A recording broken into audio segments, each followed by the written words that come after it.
Bapa kami yang di surga, Allah yang maha baik, kami sangat bersyukur malam hari ini kasih sayang Tuhan boleh mempertemukan kami. Saat kami akan mendengarkan firman-Mu, kami mohon kiranya curahan Roh Kudus Tuhan akan menuntun kami, memberikan kami hikmat untuk benar-benar memahami, sehingga kami dapat mendapatkan pesan yang Tuhan rindu untuk sampaikan kepada kami. Biarlah ya Tuhan, kiranya ini boleh menjadi kekuatan, keteguhan, iman percaya kami kepadamu ya. Terima kasih Tuhan yang maha baik.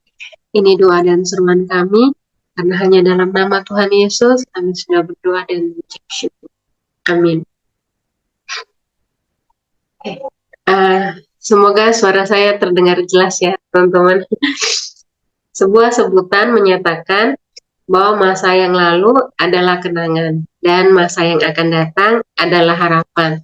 Tentunya kita sebagai umat-umat Tuhan itu kita selalu berharap kita dapat berkat-berkat yang indah di masa-masa yang akan datang. Dan judul pelajaran kita malam hari ini terambil dari kitab Yesaya. Jadi judulnya itu saya ambil dari terjemahannya King James Version. I will do a new thing. Jadi kita akan memulai dulu dengan membaca dari Yesaya 43 ayat 18 sampai 21.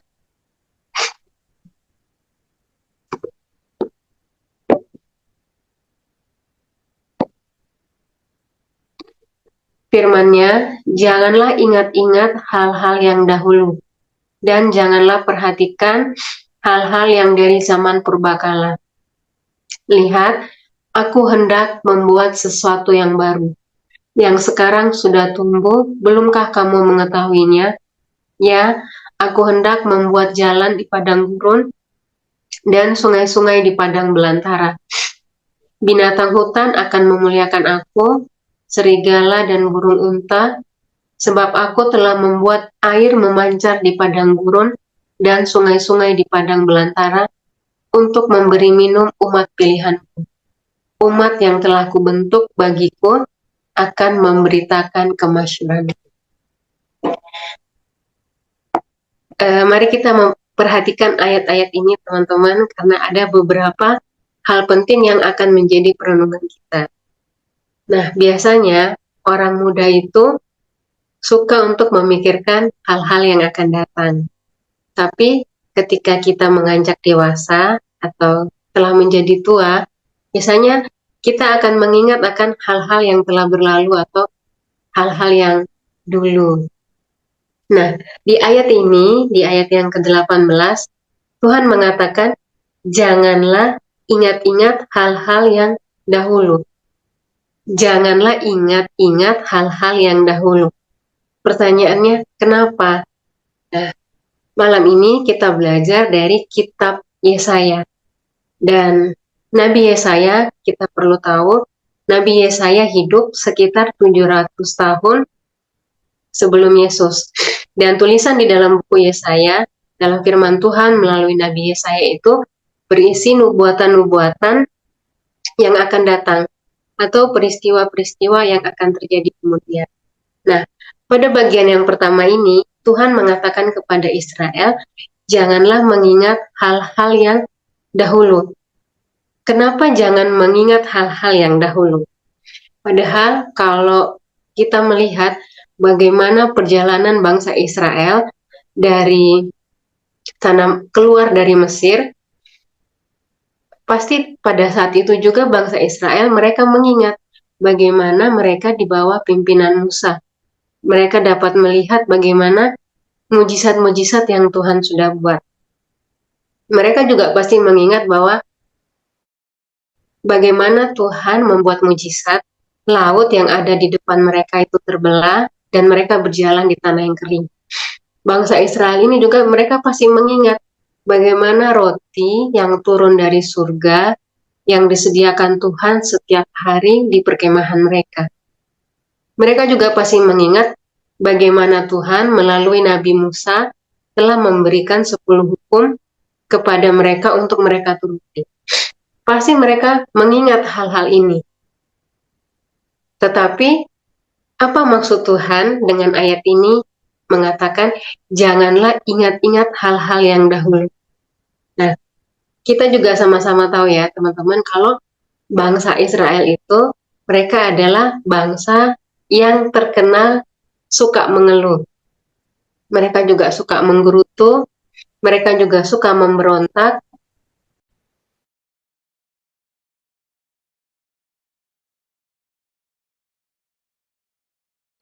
dan berkali-kali mereka menentang Musa. Berkali-kali mereka juga tidak percaya kepada Musa. Tapi maksud Nabi Yesaya menyampaikan jangan mengingat-ingat masa lalu itu adalah bukan melupakan bagaimana Tuhan menyertai mereka pada masa yang lalu, yang mana melalui pimpinan Musa, mujizat-mujizat itu dinyatakan. Tetapi maksudnya Nabi Yesaya mengatakan jangan mengingat masa lalu adalah jangan mengulangi kembali akan kehidupan kehidupan mereka yang tidak percaya kepada Tuhan. Kehidupan bangsa Israel yang memberontak kepada pemimpin. Mereka juga memiliki kehidupan yang menggerutu. Jadi jangan mengulang kembali kehidupan-kehidupan yang seperti itu. Kehidupan yang menjauh dari Tuhan. Jadi diingatkan lagi agar orang Israel ini mereka jangan mengulangi peristiwa-peristiwa kelam di masa yang lalu. Jadi poinnya itu bukan melupakan penyertaan Tuhan, tapi jangan mengulangi peristiwa-peristiwa yang tidak berkenan di mata Tuhan. Karena apa yang dilakukan oleh bangsa Israel itu tidak berkenan di mata Tuhan.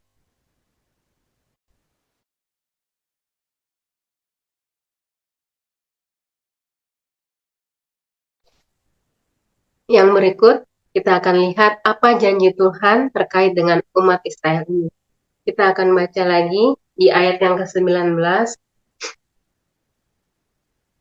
Lihat, aku hendak membuat sesuatu yang baru.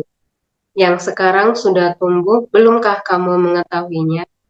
Jadi, Tuhan di dalam Yesaya 43:18, Tuhan ingin supaya bangsa Israel melupakan peristiwa-peristiwa yang gelap karena ada janji Tuhan. Dan Tuhan katakan, aku akan membuat sesuatu yang baru.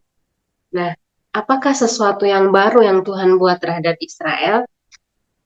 Kita lanjutkan lagi di ayat yang 19 bagian akhir. Ya, aku hendak membuat jalan di padang gurun dan sungai-sungai di padang belantara. Yang pertama yang Tuhan buat, sesuatu yang baru kepada Israel adalah aku akan membuat jalan di padang gurun, dan yang kedua adalah sungai-sungai di padang belantara. Jalan di padang gurun dan sungai-sungai di padang belantara. Saya percaya kita semua tahu kalau tidak ada orang yang mau hidup di padang belantara atau di padang gurun. Karena kalau misalkan di sana tempatnya menjanjikan, pasti sudah banyak yang tinggal di sana. Tapi seperti itulah kehidupannya kita, seperti padang gurun dan padang belantara.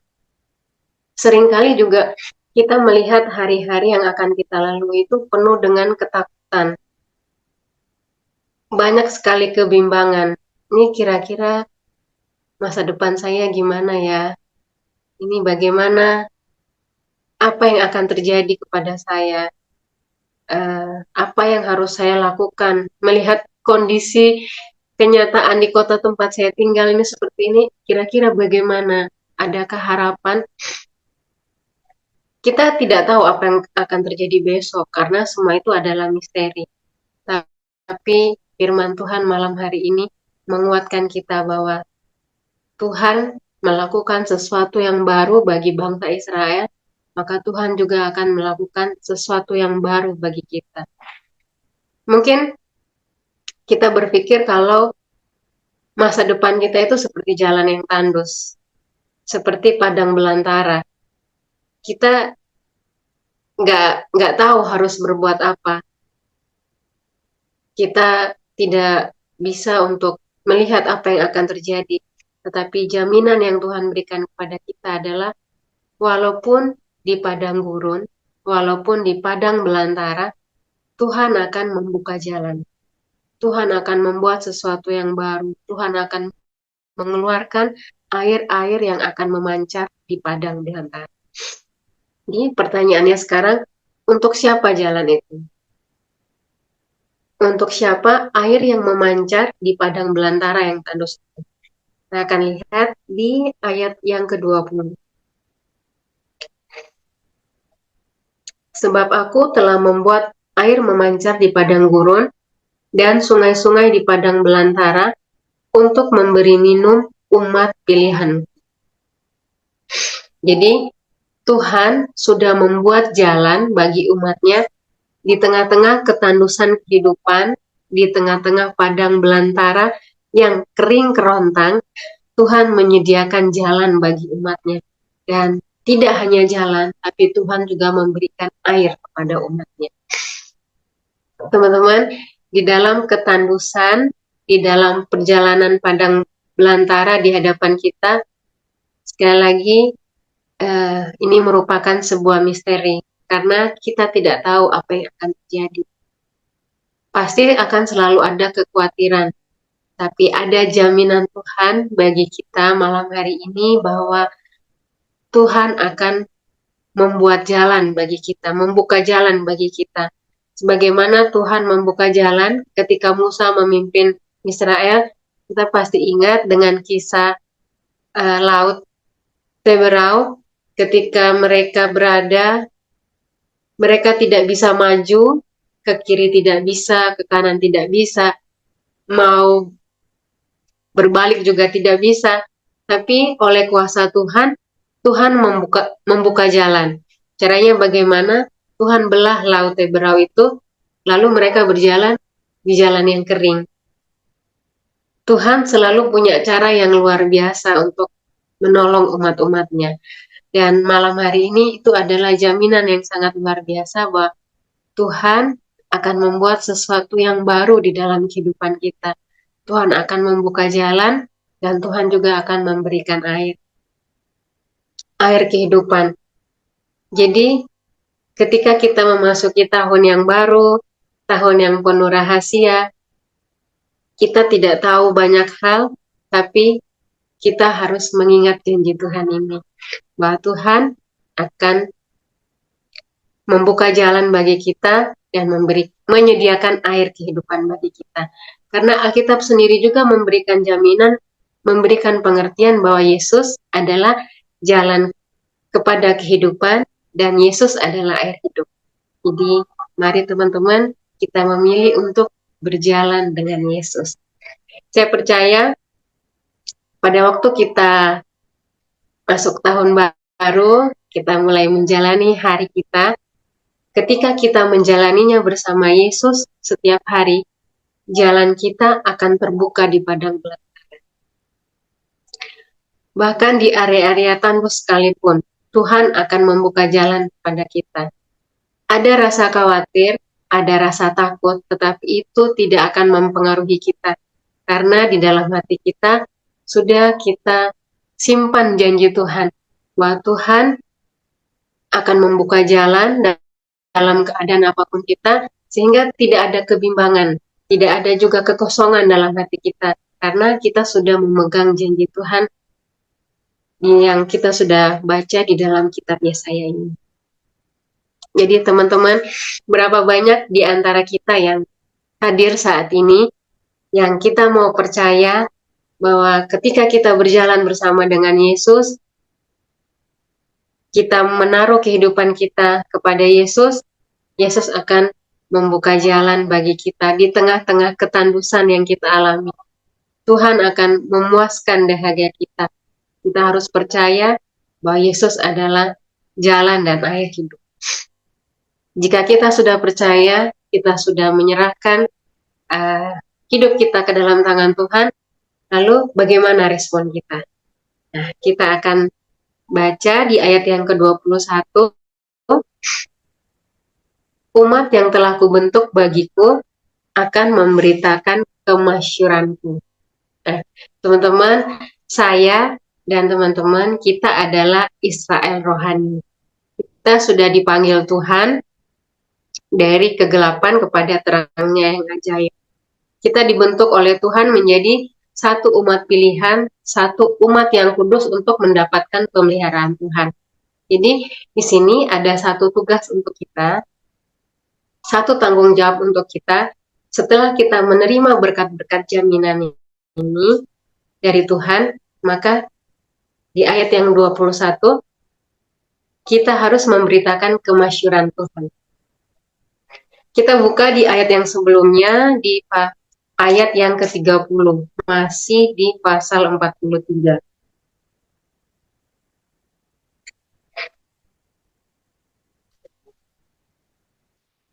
Kamu inilah saksi-saksiku, demikianlah firman Tuhan.